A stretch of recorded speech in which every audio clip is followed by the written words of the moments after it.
नमस्कार, आप देख रहे हैं इंडिया टीवी। मैं हूं मीनाक्षी जोशी। आप देख रहे हैं कहानी कुर्सी की। 17 महीने के बाद आखिरकार मनीष सिसोदिया को सुप्रीम कोर्ट से बड़ी राहत मिली।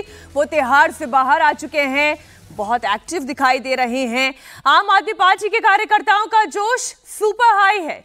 सिसोदिया ने आज दिन की शुरुआत हनुमान जी के आशीर्वाद के साथ की, फिर राष्ट्रपिता महात्मा गांधी को राजघाट जाकर श्रद्धांजलि दी और फिर अपने पार्टी वर्कर्स के बीच में जबरदस्त जोश भरने का काम किया।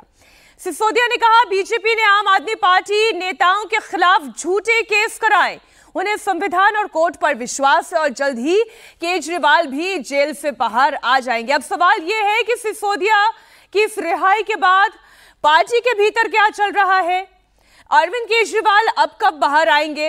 अरविंद केजरीवाल के कैंप में इस वक्त क्या चल रहा है? क्या सिसोदिया को पार्टी की कमान दी जाएगी या फिर से उन्हें डिप्टी सीएम का पद दिया जाएगा? अब मंत्रिमंडल में अगर आप देखें तो एक मंत्री के लिए जगह अभी बाकी रहती है, लेकिन जो मंत्रालय मनीष सिसोदिया के पास थे वो तो आतिशी और सौरभ भारद्वाज के बीच में बांट दिए गए और मेजर डी आतिशी के पास चले गए। आतिशी ने कहा भी था कि मैं खड़ाऊ लेकर ये मंत्रालय चलाऊंगी। खड़ाऊ वाली कहानी आप जानते ही हैं, जो राम और भरत के बीच की थी, लेकिन अब परिस्थितियां क्या होंगी वो देखने वाली बात होगी। 4 बेहद खास मेहमान हर रोज की तरह हमारे साथ इस चर्चा में शामिल रहेंगे। हमारे साथ हर्षवर्धन त्रिपाठी जी, अवधेश कुमार जी, विजय जी, सुमीर चौगांवकर जी जुड़ चुके हैं। लेकिन सबसे पहले आपको मनीष सिसोदिया को सुनना चाहिए, जिन्होंने आज सरकार पर भर भर के, मन भर के, बस गालियां नहीं थी लेकिन सारे आरोप थे, सारे आरोप केंद्र सरकार पर लगाए, ईडी पर लगाए और कार्यकर्ताओं के भीतर जोश भरने का काम किया। ऐसी ऐसी धाराएं लगा के इन्होंने सोचा इनको जेल में बंद कर दो, तो जैसे आतंकवादी को जेल में डाल देते हैं तो सड़ता रहता है, जैसे ड्रग माफिया को जेल में डालते हैं तो दुनिया में सड़ता रहता है। इन्हें लगा अरविंद केजरीवाल, मनीष सिसोदिया और संजय सिंह को भी जेल में डालेंगे तो सड़ जाएंगे। लेकिन आपके आंसुओं की कीमत है ये, आपके आंसुओं की ताकत है ये कि जेल के ताले भी पिघल जाते हैं। कल से कह रहा था अपने साथियों से, हम तो रथ के घोड़े हैं, हमारा असली सारथी अभी जेल में बंद है, वो भी बाहर आ जाएगा। फिर उसके बाद हमको तो जहां हकेंगे हम हकेंगे, लेकिन हमारा असली सारथी अभी जेल में बंद है और जेल के ताले टूटेंगे, बहुत जल्दी छूट के आ जाएंगे। तो मनीष सिसोदिया ने कहा यह आंसुओं की ताकत है और आंसुओं की ताकत से जेल के ताले भी पिघल गए। अभी देखिए तस्वीर हमने जो लगाई है, अरविंद केजरीवाल आगे हैं, बड़ा कैरिकेचर है, उनके पीछे जो है मनीष सिसोदिया नंबर 2 की भूमिका में है। लेकिन अगर आप देखें पद अभी विजय जी उनके पास कोई नहीं है। पद उन्हें मिलेगा, डिप्टी फिर से बनेंगे, मंत्रालय मिलेगा, क्या चल रहा है? देखिए, मनीष सिसोदिया का कद आम आदमी पार्टी में जो था वो अब भी है। उप मुख्यमंत्री बनाएंगे नहीं बनाएंगे ये तो केजरीवाल साहब तय करेंगे, वो मुख्यमंत्री हैं तो उनका प्रेरोगेटिव है कि वो तय करते हैं कि नहीं करते हैं। केजरीवाल जी भी बाहर आएंगे तभी ना तय हाँ करेंगे। तो वो तय करेंगे। संगठन में मुझे लगता है कि वो बिना पद के भी लीडर है और वैसे देखा जाए तो वो डिफेक्टो चीफ मिनिस्टर भी हैं। जब उप मुख्यमंत्री थे तो सरकार में सारे जो मंत्रालय थे केजरीवाल साहब के पास तो थे नहीं, वो उन्हीं के पास थे सारे इंपॉर्टेंट मंत्रालय, तो वो डिफेक्टो चीफ मिनिस्टर के तौर पर भी काम कर रहे थे। और मुझे लगता है कि उनकी वापसी जब होगी तो आम आदमी पार्टी को ज़्यादा फायदा होगा, कार्यकर्ताओं को एक जो अभी दिखाई दे रहा है वो कितना आगे चलेगा नहीं चलेगा, लेकिन इंटरनल जो डायनामिक्स है उसमें थोड़ी सी खरखराहट होगी, क्योंकि अभी इतने दिन से मनीष सिसोदिया जी 17 महीने से नहीं थे, तो वहाँ पर एक पूरा का पूरा सिस्टम बदला है। आतिशी जी वहाँ पर आई हैं, सौरभ भारद्वाज वहाँ पर आए हैं, संजय सिंह एक अलग तरीके से संगठन को देख रहे हैं। तो मनीष सिसोदिया, लेकिन मनीष सिसोदिया उन सब में सबसे सीनियर लीडर हैं और अरविंद केजरीवाल जी जेल में रहते हैं तो भी इलेक्शन को लड़ाने में या संगठन को वापस मजबूत करने में मनीष सिसोदिया की महत्वपूर्ण भूमिका हो सकती है। मुझे तो लगता है कि अब जो इतने समय से हम बहस कर रहे थे कि अरविंद केजरीवाल साहब जेल में हैं और उप मुख्यमंत्री हैं और इस्तीफा नहीं दिया है, तो अब उन्हें दे देना चाहिए इस्तीफा और केजरीवाल जी की बजाय मनीष सिसोदिया जी को उप मुख्यमंत्री की बजाय मुख्यमंत्री बना देना चाहिए कि भाई ठीक है ये करना चाहिए। अब ये डिमांड देखिए, ये डिमांड नहीं, मैं ऐसा सोचता हूँ कि वो मेरी डिमांड क्या है, मैं तो समझता हूँ कि ऐसा करना चाहिए कि वो जेल में है तो अब एक मजबूत मजबूत लीडर के तौर पर सरकार के लिए भी अच्छा होगा कि एक सीनियर लीडर चीफ मिनिस्टर के तौर पर काम कर रहा हो। हर्षवर्धन जी, आम आदमी पार्टी का बॉस अभी फिलहाल के लिए तो मनीष सिसोदिया को बना देना चाहिए। नहीं देखिए, वैसे भी विजय जी मैं अधिकांशतः सहमत ही रहता हूँ। अच्छी बात कहें तो उस पर क्यों विवाद करना, इसमें विवाद की कोई गुंजाइश ही नहीं, हर बात में थोड़ी ना विवाद करना। और अरविंद जी पर जब हम लोग बात कर रहे हैं तो सब मिले हुए हैं जी, हम विजय जी को जो कह रहे हैं वही उससे हम भी सहमत हैं। तुरंत त्याग पत्र देना चाहिए अरविंद केजरीवाल को। 15 अगस्त का झंडोत्तोलन होना चाहिए मनीष सिसोदिया जी के हाथों, इसमें मुझे कोई संदेह नहीं दिखता है। और पार्टी के लिए आप सोचिए, इस पार्टी में और कोई नेता है ही नहीं, 2 ही नेता हैं, एक अरविंद केजरीवाल, एक मनीष सिसोदिया। बाकी सब उनके बाद जुड़े हुए लोग हैं, जिनको हम अंग्रेजी में एक शब्द होता है ना वॉलंटियर, सारे के सारे लोग वॉलंटियर हैं। यही दोनों लीडर हैं, दोनों एक साथ चले गए थे। पार्टी के लिए बहुत संकट था, एक तरह से कहें भारतीय जनता पार्टी ने उन्हें बड़ी मुश्किल में फंसा दिया था। अब इस पर ट्रायल चलेगा, कल को जो भी निर्णय आया, दोषी हो जाए छूट जाए, वो सब आगे तय होगा। लेकिन आज राजनीतिक तौर पर आम आदमी पार्टी के लिए बहुत बड़ा बूस्ट होगा कि अगर मनीष सिसोदिया मुख्यमंत्री पद की शपथ लेते हैं, 15 अगस्त को झंडा फहराते हैं और पूरी पार्टी उनके पीछे खड़ी होती है और वो लड़ाई लड़ते हैं। मुझे लगता है कि इससे बेहतर कुछ हो नहीं सकता है। इसमें कोई परेशानी आम आदमी पार्टी को भी होनी तो नहीं चाहिए, या हो सकती है? देखिए, आम आदमी पार्टी में 3 ही नेता हैं, अरविंद केजरीवाल, मनीष सिसोदिया और संजय सिंह। और तीनों की भूमिका बहुत स्पष्ट है। संजय सिंह संगठन के आदमी हैं, दूसरी बार राज्यसभा से पार्टी से गए संगठन के आदमी, हालांकि पार्टी ने ज्यादातर लोगों को बाहर के लोगों को भेजा। संजय सिंह पार्टी के कद्दावर नेता जो संगठन देखते हैं, राज्यसभा में पार्टी का पक्ष रखते हैं, दूसरे दलों के साथ आम आदमी पार्टी का जो कोऑर्डिनेशन होता है वो उसकी भूमिका संजय सिंह निभाते हैं। मनीष सिसोदिया और अरविंद केजरीवाल बहुत पुराने साथी रहे, एनजीओ के समय के साथी रहे, अन्ना आंदोलन के साथी रहे, सरकार में साथी रहे। और जिस तरीके से अरविंद केजरीवाल ने मनीष सिसोदिया पर भरोसा कर सारे बड़े 13 विभाग उनके पास दिए थे और खुद के पास कोई विभाग नहीं रखा था। मनीष सिसोदिया के अब बाहर आने के बाद सबसे बड़ा प्रश्न यह है कि क्या अब अरविंद केजरीवाल मनीष सिसोदिया को फिर वो मुकाम पार्टी के अंदर देंगे? ठीक है, आतिशी के पास विभाग चले गए, सौरभ भारद्वाज के पास विभाग चले गए, लेकिन ये दोनों मंत्री जानते हैं कि इनके पास ये विभाग इसलिए आए क्योंकि अभी मनीष सिसोदिया जेल के अंदर है। मनीष सिसोदिया को चुनौती दे सके या मनीष सिसोदिया के बराबर टक्कर में पार्टी में कहीं खड़ा हो सके, यह पार्टी में किसी की भी हैसियत नहीं है। ये आतिशी भी जानती है, ये सौरभ भारद्वाज भी जानते हैं, ये गोपाल राय और दूसरे नेता भी जानते हैं कि मनीष सिसोदिया और अरविंद केजरीवाल के बाद सबका नंबर है, हम इनका स्थान नहीं ले सकते। यह पार्टी के अंदर हायरार्की बहुत क्लियर है, उसको लेकर किसी तरह का विवाद नहीं होगा। लेकिन एक बड़ी महत्वपूर्ण बात है, अरविंद केजरीवाल ने कहा था कि अभिषेक मनु संघवी हमारे लिए लड़ रहे हैं, हमारे लिए गुरु के समान है। कल आज इन्होंने कह दिया मनीष सिसोदिया ने कि अभिषेक मनु संघवी भगवान के समान है, उन्होंने मुझे बेल दिलाई है। तो अभिषेक मनु संघवी तो बार बार कह रहे हैं भाई मैं गुरु हूं तो गुरु दक्षिणा दो, भगवान हूं तो चढ़ावा चढ़ाओ। मैं तो बार बार कह रहा हूं मुझे आप राज्यसभा भेजो, आप मेरी मेहनत का फल मुझे दे नहीं रहे हो। हालांकि अरविंद केजरीवाल ने कोशिश की थी, अभी उसमें सक्सेसफुल हुए नहीं है। मुझे लग रहा है अरविंद केजरीवाल भले ही जेल में रहे, मनीष सिसोदिया के बाहर आने के बाद पार्टी के अंदर एक उत्साह आएगा, क्योंकि कार्यकर्ताओं का जो संपर्क है, स्वाति मालीवाल भी जिस तरीके से मनीष सिसोदिया जुड़ी हुई थी, क्या मनीष सिसोदिया जो स्वाति मालीवाल का पार्टी के साथ अलग हो गया है, क्या उसको निपटा पाते हैं? मैं तो इसलिए ये कैंप समझना चाह रही थी अवधेश जी। देखिए, एक कैंप अरविंद केजरीवाल का है और स्वाति मालीवाल कभी उस कैंप की सदस्य थी, लेकिन अब जब वो मुखर होकर ये कह रही हैं कि मनीष सिसोदिया को लीडरशिप दे देनी चाहिए, तो क्या अरविंद केजरीवाल के कैंप के बाकी मेंबर्स इसमें कंफर्टेबल होंगे? पहली बात तो ये। और दूसरा, अरविंद केजरीवाल क्या खुद कंफर्टेबल होंगे? क्योंकि उन्होंने एक मैसेजिंग के तहत अभी तक इस्तीफा नहीं दिया है। इस्तीफा तो वो देने को पहले भी दे सकते थे। देखिए, 3 हमारे बड़े पत्रकार हैं, तीनों साथी अगर ये कह रहे हैं कि आम आदमी पार्टी में 2 नेता है तो मुझे बहुत आश्चर्य होता है। मैं तो इतने दिनों से अरविंद जी जब आंदोलन कर रहे थे तब भी जानता था, मनीष सिसोदिया जी को भी जानता हूं, पार्टी का उत्थान और निर्माण भी देखा है। मुझे तो एको अहम द्वितीय नास्ति एक के अलावा उस पार्टी में न तो अन्ना अभियान में मुझे कोई नेता दिखाई देता था, न पार्टी के गठन के समय, न आज।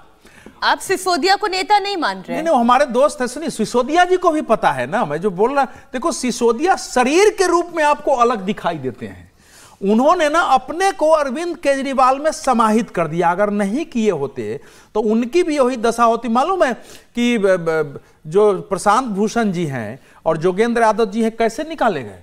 एग्जीक्यूटिव मीटिंग में पहले हुआ कि जाओ, नहीं हुआ तो इनको धक्का दिया गया, नहीं माने तो जूता चलाया गया, फिर नहीं माने तो पीटते हुए बाहर ले आया पब्लिकली, और तब कहा कि भैया अब तो चले जाओ कम से कम। तो वहां तो बस दूसरे की किसी की ना गुंजाइश पहले सुरक्षा के लिए शायद बाउंसर लगाया गया, बाउंसर वगैरह सुरक्षा के लिए। तो वो दूसरे की किसी की गुंजाइश वहां है नहीं, थी ही नहीं। अब मनीष सिसोदिया तभी तक विश्वास पात्र थे और जबकि उन्होंने अपने को समाहित कर लिया था, इसलिए हम कल्पना करते हैं कि ऐसा किया जाना चाहिए। वो किया जाना चाहिए तो उनको तो मालूम था कि सुप्रीम कोर्ट में हो सकता है इस बार फैसला हो जाए। उनको ये डेट भी पता था। अभिषेक मनु सिंघवी से मान लीजिए उनके लगातार संवाद हो रहा है, इसके बावजूद अगर उन्होंने पहले ही तय कर दिया निकलने के कि आतिशी झंडा फहराएगी, तो इसके कुछ मायने हैं कि नहीं है? तो इसके मायने को समझने की जरूरत है कि हम लोग इस समय कह रहे हैं कि अगर करना होता तो अच्छा, जब वो मान रहे हैं कि नहीं हमको तो सरकार ने डाला है भैया, कुछ तो था ही नहीं। वो तो जितना के कविता पर हो, श्री रामांगालू पर हो, सब पर हो, तो सब कॉन्कॉक्टेड मुकदमा है।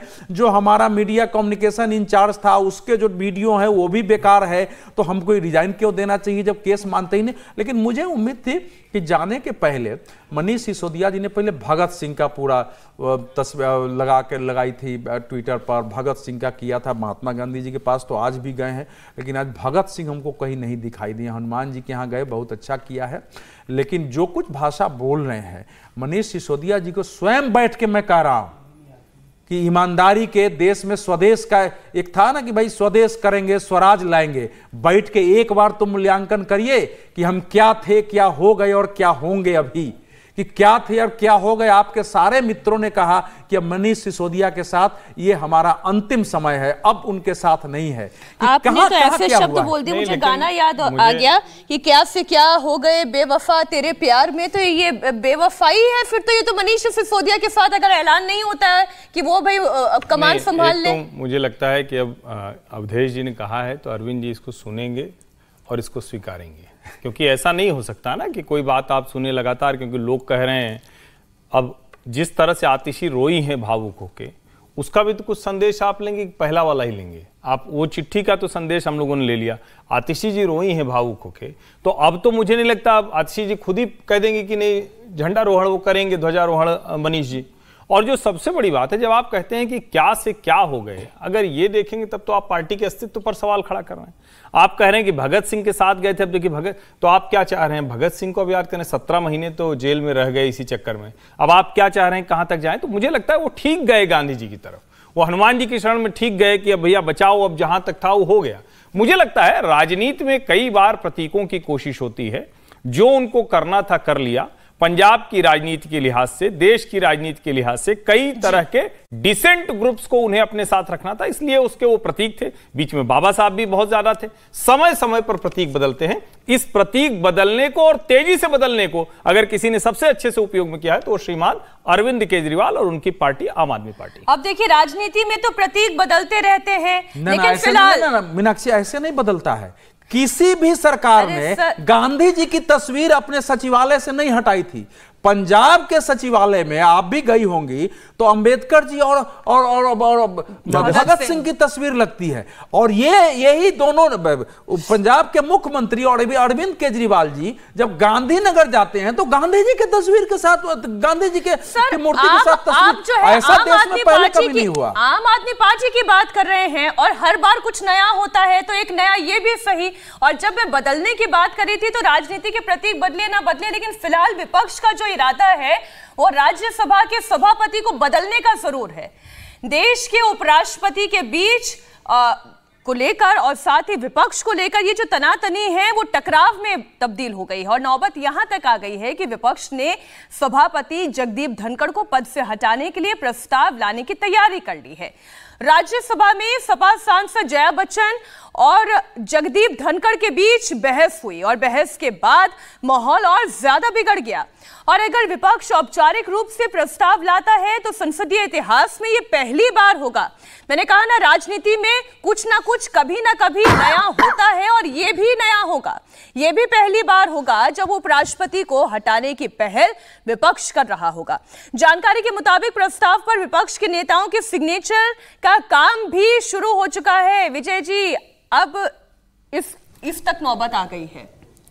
नहीं, ये नौबत आई है। कल भी हम लोगों ने चर्चा की थी कि बहुत गंभीर मसला है। जब से ये बात हुई है जया जी और उपराष्ट्रपति मतलब राज्यसभा के सभापति के तौर बीच में, वो एक ट्रिगर पॉइंट है केवल। ये लड़ाई, ये विचार, ये सारी जो एक्सरसाइज है बहुत पहले से चल रही है। इसको आप पिछले 1 साल देखेंगे, राज्यसभा के सभापति और सांसदों के बीच में, विपक्षी सांसदों के बीच में जो तनातनी चल रही थी, जिस तरह से उनका सस्पेंशन हुआ था, जो नाराज़गी हुई थी, बिल्स को लेकर जो झगड़ा हुआ था, उस समय उनको लग रहा था कि वो पावरफुल नहीं है, तो वो लड़ाई खींचते खींचते यहाँ तक पहुँच गई। आज जब विपक्ष अपने आप को 230-235 सांसदों के साथ देख रहा है तो वो समझता है कि अब वो एक ऐसी वॉइस बन सकता है जो कहीं पर पहुँच सकती है। हालांकि इस प्रस्ताव का मतलब ये नहीं कि ये पास हो जाएगा, क्योंकि राज्यसभा तो है नहीं, राज्यसभा नहीं, लेकिन नंबर गेम से मतलब नहीं होता ना। हमेशा पॉलिटिक्स मैसेजिंग है। अब जब आप कह रहे हैं कि इतिहास में पहली बार ऐसा हो रहा है, तो ये मैसेज है ना, ये मैसेज है। और विपक्ष के पास कभी भी नंबर नहीं होता है, फिर तो कुछ भी नहीं करना चाहिए। जब वो कोई भी प्रस्ताव लाते हैं, बजट पे कटौती के प्रस्ताव लाते हैं या और तमाम तरीके के प्रस्ताव लाते हैं, तो ये मैसेज वो देना चाहते हैं। और ये मैंने कल भी इस बात का जिक्र किया था कि ये बहुत गंभीर मोड़ पर हम पहुंच गए राजनीति के, कि जब राज्यसभा के सभापति के खिलाफ इस तरह का, ऐसा नहीं है कि क्योंकि व्यवस्था ही है। यदि आप संविधान सभा को देखें, कॉन्स्टिट्यूशन असेंबली में जो है 29 दिसंबर 1948 को इस पर बड़ी चर्चा हुई। और उपराष्ट्रपति को हटाने का काम जो है राष्ट्रपति से भी मुश्किल है, समझते हैं आप। ये आर्टिकल 67 है, जो उस समय 56 होता था जब ड्राफ्ट कॉन्स्टिट्यूशन बन रहा था। उस समय इस आर्टिकल का नाम था आर्टिकल 56। उस पर बड़ी डिबेट हुई और उसमें चर्चा हुई कि उपराष्ट्रपति की क्या तो भूमिका है, क्या ज़रूरत है, क्या नहीं है। तो एक्स ऑफिशियो के तौर पर राज्यसभा के सभापति होते हैं। और आपको याद हो कि राष्ट्रपति के खिलाफ इम्पीचमेंट लाने के लिए केवल एक हाउस से आप इम्पीचमेंट का वो मोशन रख सकते हैं, वो लोकसभा हो, राज्यसभा हो, कहीं से। लेकिन जो राज्यसभा के सभापति हैं यानी उपराष्ट्रपति हैं, उनके लिए दोनों हाउस से मेजॉरिटी से वो प्रस्ताव पास होना चाहिए। अब जैसे राज्यसभा में यहाँ पर रखा गया है, हालांकि उसमें कोई नंबर फिक्स नहीं है, लेकिन उसको मेजॉरिटी के साथ उनको पास करवाना होगा। और उसके बाद वही वहाँ पर जो मेजॉरिटी है लोकसभा में भी उसको पास करवाना होगा। तो ये जो रिमूवल ऑफ वाइस प्रेसिडेंट है, ये प्रेसिडेंट के रिमूवल से भी मुश्किल काम है। तो इस तरह की व्यवस्था वहाँ पर की गई कि जिसमें दोनों सदनों पर काम किया जाए। और राज्यसभा में मान लीजिए आज की तारीख में एनडीए के पास बहुमत नहीं है, ये मोशन आएगा अगले विंटर सेशन में, यदि वो लाते हैं तब इनके पास 10 मेंबर बीजेपी के और बढ़ जाएंगे, जो अभी उपचुनाव हो रहे हैं उसमें, तब भी वो 111 पर पहुंचते हैं एनडीए। मतलब बाकी जो लोग सपोर्ट करेंगे कि नहीं करेंगे वो अलग बात है, लेकिन 111 पर है। इसका मतलब राज्यसभा में एनडीए सरकार के पास बहुमत नहीं है, तो वो चाहे तो पास करवा सकते हैं।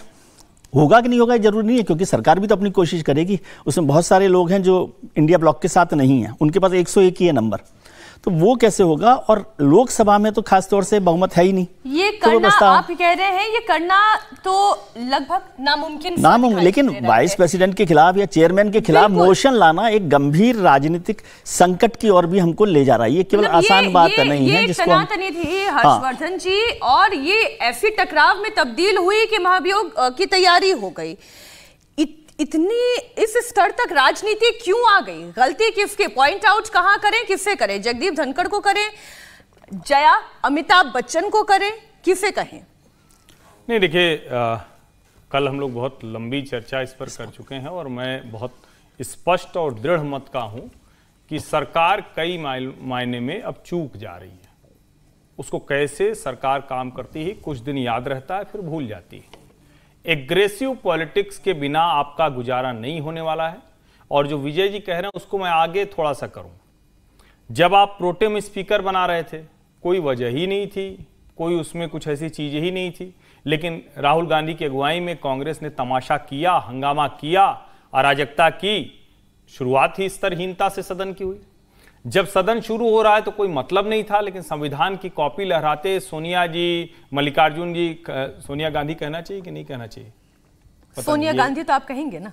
नहीं, वो भी तो गांधी पता नहीं पितृसत्तात्मक हो जाए या कौन सा सत्तात्मक हो जाए, बड़ा सवाल है। खैर तो देखिए सर, लेकिन जया बच्चन तो वो कहती है ना, ये जया अमिताभ बच्चन से लड़ाई हो गई। जया बच्चन भी नाम जो है वो अमिताभ बच्चन और हरिवंश तो फिर जया बहादुरी तो लेकिन नहीं लिखा है ना उन्होंने। लेकिन मैं तो सिर्फ सवाल खड़े कर रहा हूं। दर्शक कहानी कुर्सी की देख रहे हैं तो उनको सारी कहानियां पता होनी चाहिए। कुर्सी के लिए गांधी चलेगा, कुर्सी के लिए जया अमिताभ बच्चन नहीं चलेगा। खैर, अब ये जो जहां मामला पहुंच गया है, आप अगर ध्यान से देखें तो मामला जाएगा, लेकिन वोटिंग में वोट नहीं काउंट कराएंगे।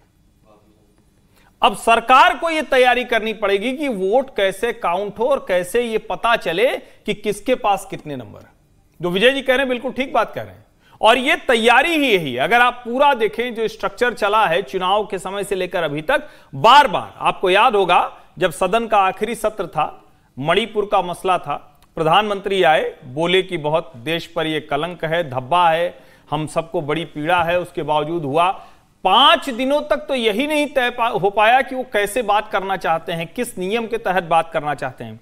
पहले राजनाथ सिंह जी ने, उसके बाद अमित शाह ने कहा कि भैया हम किसी भी तरह से बात करने को तैयार हैं, लेकिन वो माने नहीं। मणिपुर पर क्या हुआ, उन्होंने कहा कि सीधे पीएम स्टेटमेंट दे, तो कहा गया भाई गृह मंत्री स्टेटमेंट देंगे, आंतरिक सुरक्षा का मसला है, नियम तो संसदीय परंपराओं से चलता है। फिर जब नहीं माने तो अविश्वास प्रस्ताव लाया गया। अविश्वास प्रस्ताव लाया गया, क्या उसमें कुछ होना था? नहीं होना था, लेकिन विपक्ष को अपना एक एग्रेसिव संदेश देना था। तो प्रधानमंत्री नरेंद्र मोदी ने कहा था, मुझे लगता है इसी के आसपास अविश्वास प्रस्ताव कुछ आया था, इन्हीं तारीखों के आसपास।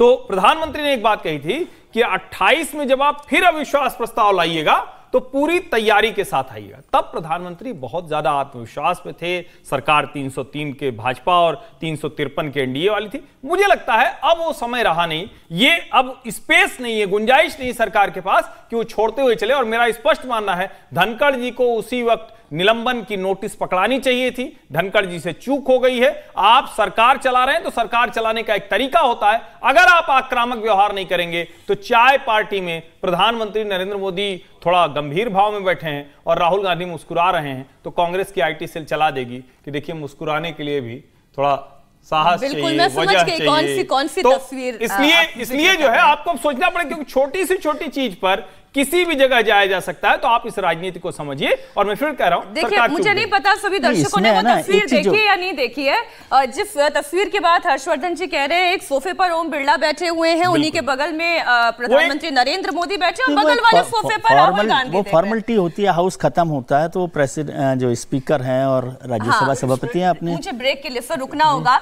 क्योंकि बहुत सारी एक लाइन में इसमें जोड़ दूं, क्योंकि ये बात बची हुई थी कि जो हर्षवर्धन जी ने कहा ना कि निलंबन करना चाहिए। मैं तो कह रहा हूं कि उससे पहले जेपी नड्डा जो हाउस के लीडर हैं वहां पर राज्यसभा, उन्होंने सेंसर मोशन की बात की थी, तो उस पर मूव कर सकते थे, वो ही नहीं किया उन्होंने। मैं यही तो कह रहा हूं, चूक गई है सरकार, चुकी है नहीं तो फिर ये बोला जाएगा कि सरकार का या तो कॉन्फिडेंस लो है इसलिए चूक रही है, क्योंकि अब नंबर वो अब 240 वाली बीजेपी है, शायद इसलिए चूक रही है।